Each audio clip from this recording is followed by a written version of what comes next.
My artistic philosophy is we're all gonna die.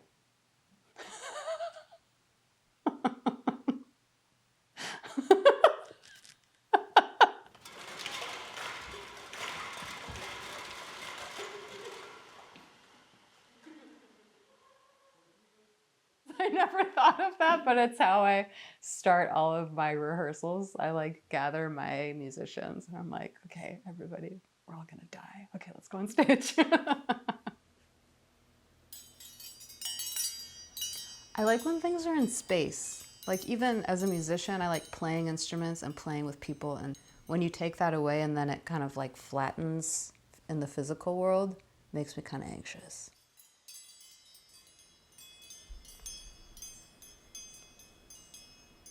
I took this really cool class my freshman year, Sound Mind Material by Jess Rowland, and it was all, we would like make sound sculptures or just like kind of the concept of sound pieces. And she had us reading like Marian Amisher and all these really beautiful philosophers of sound who are also composers.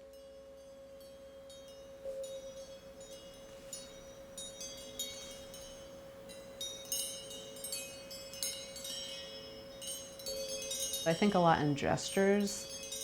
I'm inspired by like what comes out of a physical gesture, maybe because I was a singer first. You're creating shapes with your body, and then there's the after effect of how energy moves once you've moved your physical body, and then if your voice comes after that, and then, so yeah. I'm working on these sound suits that I've brought you today as for this 2 percussionists, 2 flutists combo. My first sound suit, and they're not done yet, so you're seeing in process, is full of bottles and cans.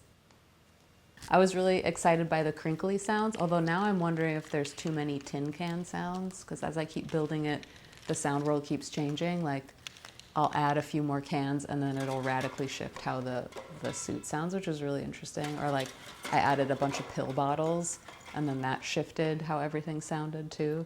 So I'm kind of building this behemoth monster. But I think she's really cute. Like, she's just a misunderstood animal.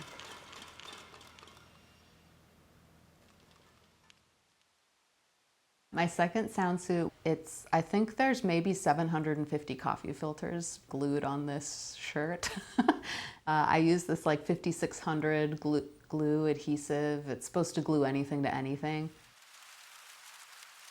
I was imagining it as like a wearable percussion device, but I was thinking about how to inspire a performer out of their normal bag of tricks, because I think sometimes with like devising or improvisation or prompts where you inspire people to like make new sounds, it's really hard actually to get people out of their comfort zone.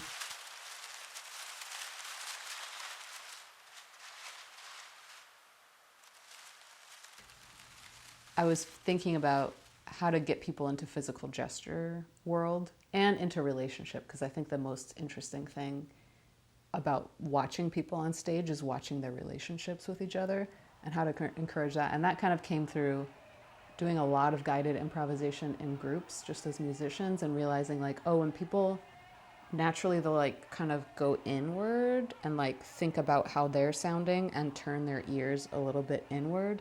And I was like, how do I discourage that and keep people like open and like, I'm dependent on you, so until you do something I can't think about what I'm going to say. Almost like dialogue, like instead of being like, here's your lines and then she's going to say that and then here's your lines, be like, here's the scenario, go. Which I think is more exciting. I feel very playful at the moment. You know, I don't have like a message. I feel like sometimes artists have like, oh, this thing I really want to say, and so I'm not going to rest until I say it. I never feel that way. But I think we could have a much higher expectation of how fun things get to be. And maybe that's just a message to myself too. If you're not having fun, you don't have to keep doing it.